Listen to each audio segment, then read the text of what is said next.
بچوں کی والدہ ہماری زوجہ، اس کی ہماری زندگی میں کتنی اہمیت ہے، کبھی سوچا ہم نے؟ ایک سوال کرتا ہوں میں آپ سے کہ شاید ہمارے بچوں کی والدہ جو ہے ہر نماز میں ہمارے لیے دعا کرتی ہوگی، اس کی ہر دعا میں ہم شامل ہوتے ہیں، ہماری کتنی دعاؤں میں وہ شامل ہوتی ہے؟ ہم کتنی بار اس کے لیے دعا کرتے ہیں، اس کی صحت کے لیے، اس کی زندگی کے لیے، اس کی درازی عمر بالخیر کے لیے؟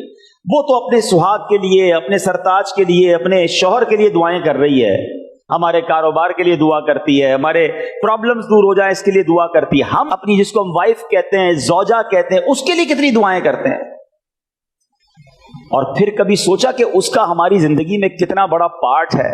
کبھی اکیلے میں بیٹھ کر اپنی شریک حیات کے بغیر اپنی زندگی کو ذرا دیکھیں، بالخصوص وہ لوگ جن کے بچے ہیں، 2 4 5 بچے اگر ہیں اور بچے بڑے ہیں، وہ فیملی جس طرح گھر کو سنبھال رہی ہے، ہم سفر پر جاتے ہیں ہمیں پتہ چل جاتا ہے کہ ہمارے کپڑے کہاں ہوتے ہیں، ہمارا سامان کہاں ہوتا ہے، وہ بھی ساری تیاری وہ کر کے دیتی ہے، پھر بھی پریشان ہوتے ہیں۔ اگر وہ زندگی سے ہی چلی جائے تو کبھی سوچیں کہ ہماری زندگی کیسی ہو جائے گی؟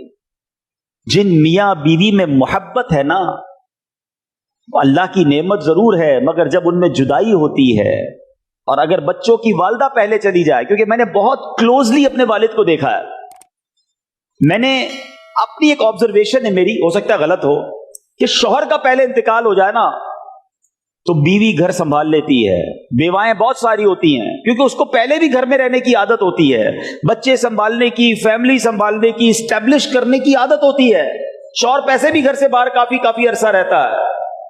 لیکن اگر زوجہ کا پہلے انتقال ہو جائے تو والد کا گھر سنبھالنا یہ بہت مشکل ہو جاتا ہے، اور وہ بہت تنہائی فیل کرتا ہے۔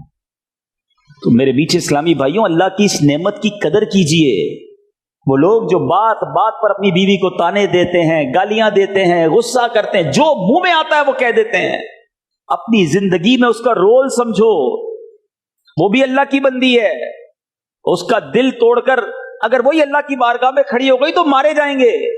جہاں دوسروں کے حقوق ہیں، وہ زوجہ کے بھی حقوق ہیں، کبھی اس سے بھی مسکرا کر بات کر لو، کبھی زندگی میں اس کا بھی شکریہ ادا کر دو کہ آپ نے میری زندگی میں بڑی آسانی کی ہوئی ہے۔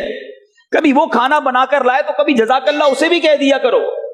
ہر بات پر جھاڑنا، لڑنا، جب غصہ آیا اسے کچھ کہہ دیا، یہ نہ کریں۔ میں اللہ سے دعا کرتا ہوں کہ رب کریم جن کے جوڑے سلامت ہیں اس کو سلامت رکھے، انہیں جنت میں بھی ایسا اچھا جوڑا عطا فرمائے۔